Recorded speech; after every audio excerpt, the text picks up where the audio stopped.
Bismillahirrahmanirrahim. Assalamualaikum warahmatullahi wabarakatuh. Waalaikumsalam warahmatullahi wabarakatuh. Semangat pagi. Pagi, Pagi. Luar biasa. Tetap semangat. Alhamdulillahirrahmanirrahim. Puji syukur kehadirat Allah Subhanahu wa Ta'ala, Tuhan Yang Maha Esa. Pada pagi hari ini kita masih diberikan nikmat sehat dan nikmat kesempatan Bapak Ibu bisa bertemu dengan guru saya di dalam acara pelatihan jabatan fungsional perawat gigi ahli.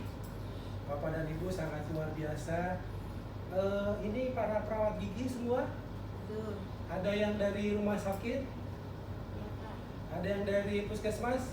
Luar biasa. Nah, kita semua adalah tenaga kesehatan ya. Kalau saya bilang salam sehat, bagaimana jawabnya? Sehat Indonesia bersyukur. Oke ya, kita salam sehat. Sehat Indonesia bersyukur. Oke, baik. Nah, Bapak Ibu sudah kenal saya belum? Kayaknya belum ya. Oke, kita perkenalkan dulu saya. Mohon izin next. Nah, ini saya adalah Kasubinfas Jamdik atau Fasilitasi Kunjungan Pendidikan di Pusat Pendidikan SDM Kesehatan. Bapak Ibu, hari ini saya diminta bantuan oleh panitia untuk memberikan materi mengenai kebijakan pemerintah dalam bidang kesehatan gigi dan mulut di dalam pelatihan ini. Bapak dan Ibu, ada yang sudah memahami nggak kebijakan pemerintah untuk kesehatan gigi dan mulut kira-kira? Belum, oke. Oke, next, barangkali slide-nya. Nah, jadi hari ini memang kita akan belajar atau sama-sama diskusi lah bagaimana kita bisa memahami dan kemudian nanti bisa menjelaskan tentang kebijakan pemerintah khususnya Kementerian Kesehatan di dalam bidang kesehatan gigi dan mulut. Siap, Bu? Siap. Siap. Oke. Salam sehat. Sehat Indonesia bersyukur. Alhamdulillah ya. Kita semua sehat. Nah, sebelum kita berbicara atau berdiskusi tentang kebijakan pemerintah dalam pelayanan kesehatan gigi dan mulut, ayo kita lihat video dulu, Bu. Klik aja. Nah, saya ingin menanyakan nih kepada pemirsa. Coba kita lihat dulu ya. Alfian, ya, apakah Anda memeriksakan kesehatan gigi secara teratur, aku? Karena banyaknya yang kita ini baru pergi ke dokter gigi ketika gigi udah terasa sedikit ya. Tapi sebenarnya memeriksakan kesehatan gigi dan juga mulut itu sebaiknya dilakukan selama 6 bulan sekali. Kalau kita lihat kenapa alasannya, nah kita simak liputannya berikut ini. Dokter gigi kalau udah sakit aja balik. Kalau misalnya kesehatan nggak pernah ke dokter gigi. Sama sekali nggak pernah.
Baik, nah Bapak Ibu, Ibu-ibu nih, rata-rata ibu-ibu semua nih peserta ya.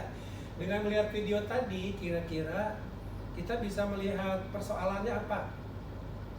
Ibu dari mana Bu? Silakan. Persoalannya orang tidak merasa perlu ke dokter gigi atau memeriksakan gigi kalau tidak merasakan keluhan apa-apa. Baik, ya. Padahal kalau kita punya kelainan gigi, walaupun itu tidak menimbulkan sakit, tadi disampaikan bahwa itu bisa berpengaruh ya terhadap kesehatan secara umum. Nah, Ibu, kalau demikian nih, ada yang bisa menjelaskan ke saya nggak? Pemerintah sudah punya kebijakan belum untuk tadi masyarakatnya belum memahami betul gitu ya? Kira-kira ada yang bisa share dengan kita? Kita kan semua tenaga kesehatan nih. Pemerintah dalam kesehatan gigi dan mulut sudah berbuat apa? Sepertinya sih mungkin ada himbauan, tapi tidak ada himbauannya tidak terlalu kurang gencarnya. Kurang gencar ya, baik. Mendorong masyarakat. Berarti kita sendiri belum paham ya kebijakannya seperti apa. Nah, oleh karena itu mari kita lihat satu persatu ya. Nah, jadi ibu-ibu, sebelum kita berbicara mengenai kebijakan kesehatan gigi dan mulut oleh pemerintah dalam hal ini Kemenkes, kita perlu memahami kebijakan besarnya dulu dalam pembangunan kesehatan. Sebetulnya RPJMN itu banyak sekali isinya ya, dari strateginya dan seterusnya. Nah, tetapi kita ingin menyampaikan hari ini adalah prioritas nomor 3, yaitu bahwa pembangunan secara umum, salah satu prioritasnya adalah untuk meningkatkan SDM yang berkualitas dan berdaya saing. Untuk itu harus ada pembangunan kesehatan. Nah, oleh karena itu Kementerian Kesehatan punya rencana strategis juga, yang ini juga banyak. Nah, tetapi di dalam hal kebijakan kesehatan gigi dan mulut, saya hanya ingin menyampaikan 2 hal yang utama. Jadi Kementerian Kesehatan ini nanti punya program-program kegiatan yang ditujukan untuk ini, untuk mencapai peningkatan derajat kesehatan masyarakat melalui pendekatan siklus hidup dan juga peningkatan pencegahan dan pengendalian penyakit dan pengolahan kedaruratan kesehatan masyarakat. Ini nyambung dengan kesehatan gigi dan mulut. Betul nggak Bapak Ibu? Ya. Sampai saat ini ada yang ingin ditanyakan? Oke, sudah cukup paham ya. Oke, next barangkali. Nah, jadi dengan kebijakan seperti itu, maka kesehatan gigi dan mulut juga ini memang mempunyai namanya Rencana Aksi Nasional Kesehatan Gigi dan Mulut. Tapi memang sayangnya kesehatan gigi dan mulut ini nggak jelas siapa yang menangani karena tidak ada direktoratnya gitu. Akhirnya saat ini di Kementerian Kesehatan itu ditangani oleh Direktorat Jenderal Pelayanan Kesehatan, baik itu di primer maupun di rujukan. Nah, tetapi memang programnya harus kita dorong bersama-sama untuk bisa dijalankan baik di Pasienkes primer maupun di rujukan. Nah, ini adalah yang menjadi tujuan dari upaya kesehatan gigi dan mulut. Jadi kita akan mencapai yang namanya nanti adalah next Pak. Nah, ini bebas karies 2030. Jadi diharapkan rakyat Indonesia itu pada tahun 2030 itu sudah bebas karies. Nah, apakah betul nanti orang semua tidak akan ada gigi lubangnya? Nah, pasti ada lah, tetapi semuanya udah bisa kita tangani, bisa dirawat gitu. Jadi program-programnya ini nanti teman-teman semua nih para tenaga kesehatan gigi khususnya itu harus membuat program nih. Ada program apa tadi ini Bu? Program UKGS dan program usaha kesehatan gigi masyarakat. Nah, nanti program UKGS ini harus dijalankan betul-betul sehingga nanti bisa mencegah terjadinya lubang gigi pada anak sekolah gitu ya. Oke, ada pertanyaan sampai sini? Saya kira sudah bisa dipahami ya semua. Jadi kita ingin mewujudkan agar rakyat Indonesia ini bebas karies gitu. Dan paling tidak di 2030. Jadi kita memang harus kerja keras. Selanjutnya, nah bagaimana kita semua tenaga kesehatan gigi itu juga melakukan pelayanan. Nah, selama ini mungkin kita hanya fokus pada pasien yang datang. Nah, supaya tercapai tujuan kita kesehatan gigi dan mulut tadi, masyarakat bebas karies. Nah, teman-teman atau Bapak Ibu para tenaga kesehatan gigi harus juga melaksanakan program yang siklus kehidupan ini ya. Jadi jangan beranggapan bahwa kesehatan gigi dan mulut itu hanya dijaga ketika giginya sudah tumbuh gitu. Padahal untuk bisa punya gigi yang kuat itu juga harus disiapin ketika dalam kandungan. Jadi kecukupan gizi, kalsium, protein dan lain untuk pertumbuhan gigi anak itu juga harus diperhatikan ketika ibu mengandung anaknya.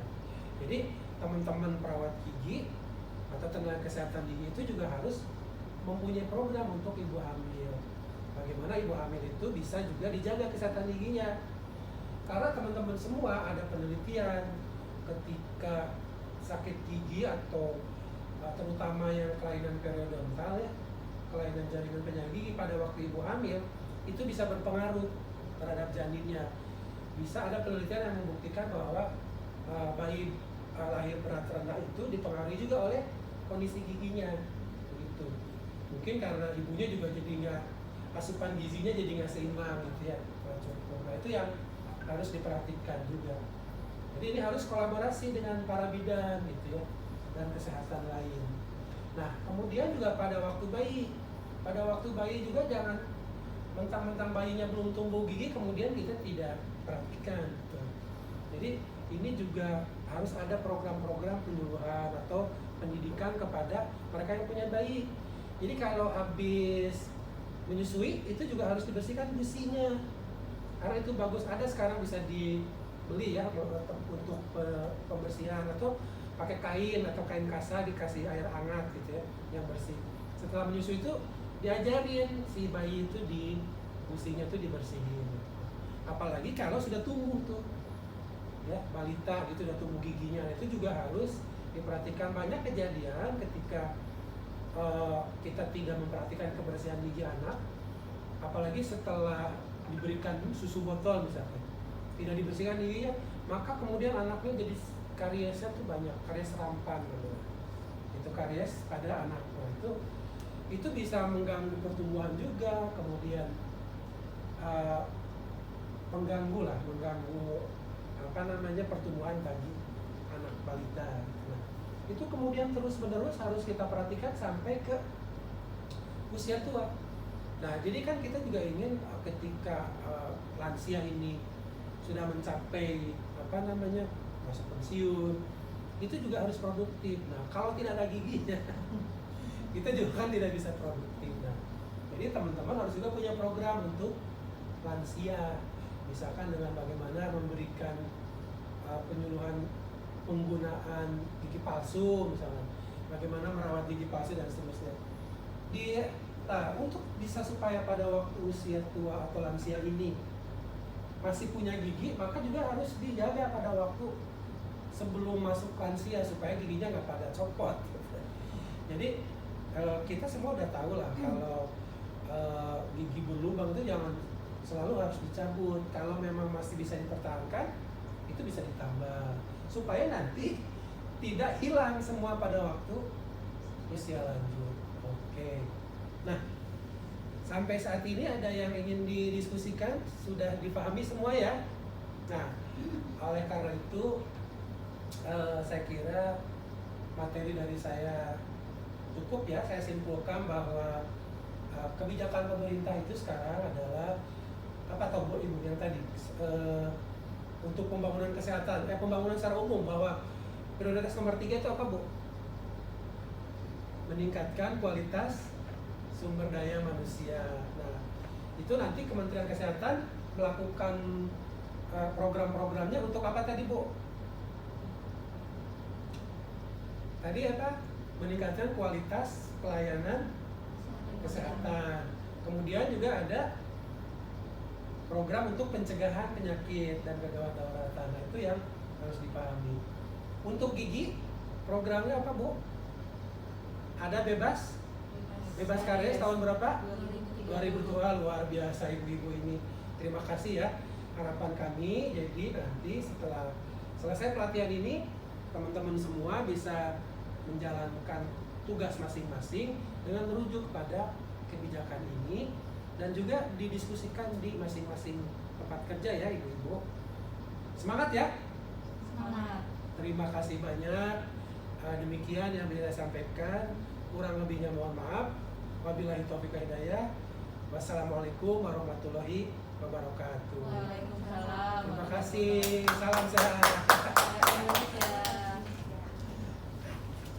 Nanti bisa dipotong, Pak. Oh iya. Makasih ya. Sama-sama, Pak.